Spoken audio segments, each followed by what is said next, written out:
안녕하십니까. 저희들은 더불어민주당 예산결산특별위원회 소속 위원들입니다. 국민의힘 권성동 원내대표를 비롯해서 많은 국민의힘 의원들과 또 비상계엄 전에 윤석열 대통령도 우리 민주당이 예결위에서 자체 통과시킨 예산안에 대해서 뭔가 집단 망상에 걸린 것처럼 오해와 왜곡과 그리고 제대로 된 내용들을 알지 못하고 있다라는 그런 인식이 있었습니다. 어제 권성동 대표의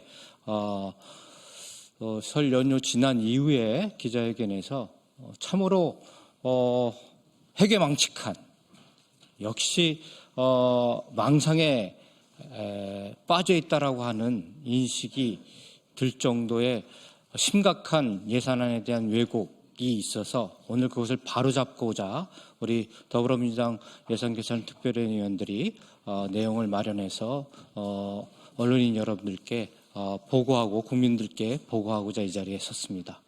그럼 바로 저희가 준비한 기자회견문을 낭독하도록 하겠습니다. 다소 내용이 길지만 경청해 주시면 감사하겠습니다.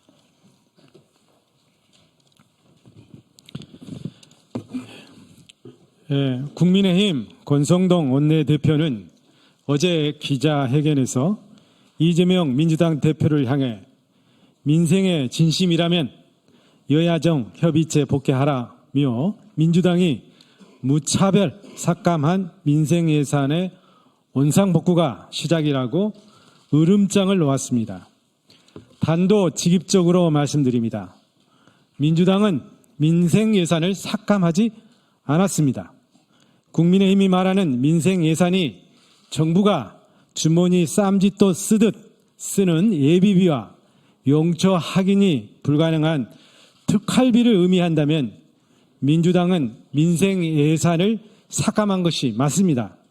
하지만 어떠한 국민도 주머니 쌈짓돈처럼 쓰는 예비비와 특활비를 민생 예산이라고 생각하지는 않으실 것입니다. 지난해 통과된 올해 예산 중 삭감된 내용을 상세히 말씀 올리겠습니다. 먼저 예비비입니다. 정부와 국민의힘은 예비비를 감액해 재난과 재대응 능력이 약화되고 산업과 통상 변화에 대응이 어렵다고 호도하고 있습니다. 정부가 당초 국회에 지출한 예비비 규모는 4조 8천억 원이었습니다. 코로나19 이전 예비비가 3조 원 수준이었습니다. 그리고 23년도에 예비비 집행 실적은 1조 3천억 원입니다. 집행률이 29%에 불과했습니다. 24년도 집행액도 10월 말 기준 6천억 원으로 집행률이 14.3%밖에 되지 않습니다. 이를 고려해서 4조 8천억 원의 절반이 되는 2조 4천억 원을 감액한 것입니다. 그래서 올해 정부가 쓸 수 있는 예비비는 2조 4천억 원이 되는 것입니다. 또한 이러한 예비비 외에도 정부가 각 부처에 재난 및 재대책비로 총 9,270억 원이 따로 편성되어 있습니다. 이에 더해서 재대책 국고채무 부담 행위도 1조 5천억을 활용할 수가 있습니다.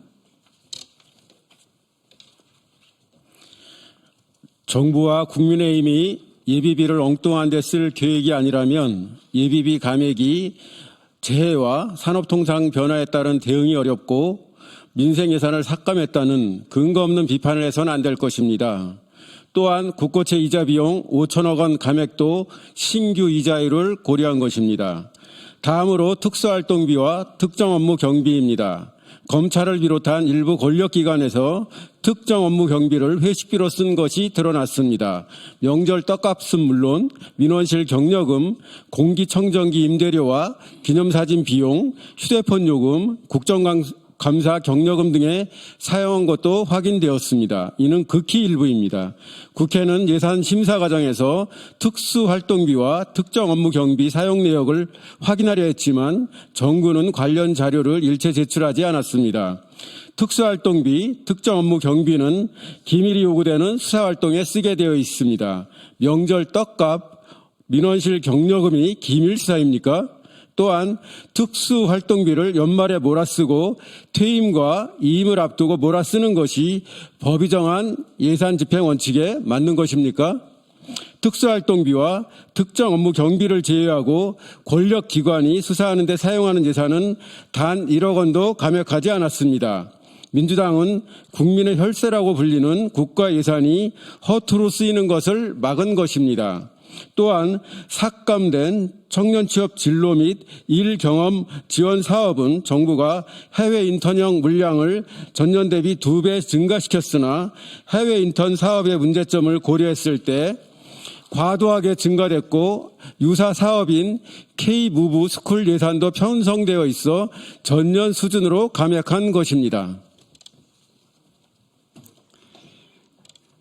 아동발달 지원 계좌 사업은 연초부터 모든 차상위 계층 아동이 가입한다는 전제로 정부가 예산을 편성했는데 24년 기초생활 수급 대상 아동 중 65%만 사업에 참가하는 등 가입 추이가 목표보다 저조에 2에 해당하는 14%를 감액한 것입니다.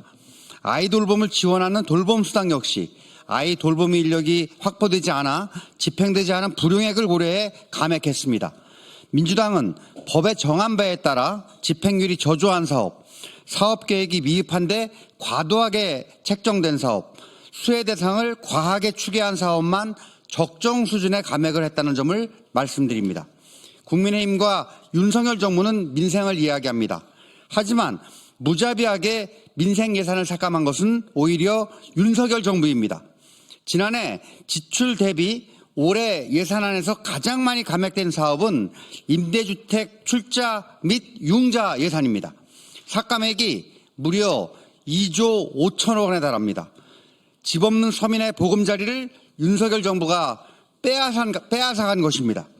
고교 무상교육 예산 5천억 원, 에너지 취약계층 쿠폰 지급을 위한 에너지 지원 정책 3천억 원, 지역화폐 예산 3천억 원, 공공어린이 재활병원 국비 지원 예산을 전혀 반영하지 않았습니다.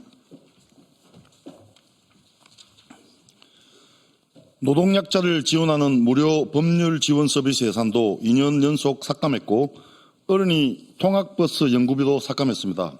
고금리, 고물가로 내수 침체가 심각한 상황에서 정부는 가계지출 부담을 경감시키고 소비를 진작해야 하지만 윤석열 정부는 온누리 상품권 발행 규모를 지난해 5조 원에서 5천억 늘어난 5조 5천억으로 확대하는 데 그쳤습니다. 윤석열 정부의 행정안전부에서도 지난해 1월 보도자료를 내며 고금리, 고물가 등으로 어려운 지역경제가 빠르게 회복하는 데 기여한다고 밝힌 지역화폐 예산을 반영하지 않았습니다. 윤석열 정부 예산안에 민생이란 두 글자는 없었습니다. 윤석열 정부 예산안에 국민이란 두 글자는 없었습니다. 국회가 통과시킨 올해 예산은 지난해 정부안에서 4조 1천억을 삭감한 것입니다. 올해 정부 예산 총액 대비 0.6%에 불과합니다. 이 정도로 국정 운영이 어렵다면 야당을 비판할 게 아니라 정부와 여당의 자질을 의심해야 합니다.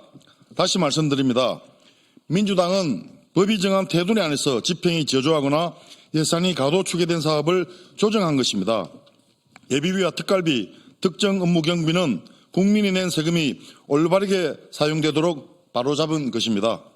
국민의힘은 여당으로서 정부의 부적정한 예산을 제대로 심의하지 않은 점, 내란 세력의 허무맹랑한 주장에 편승해 국회의 권위를 스스로 실추시킨 점부터 반성하고 사과하기 바랍니다.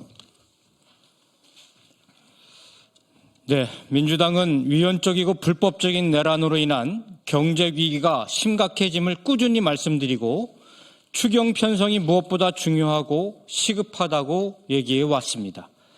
국정협의체 개최도 먼저 지속적으로 요구했습니다.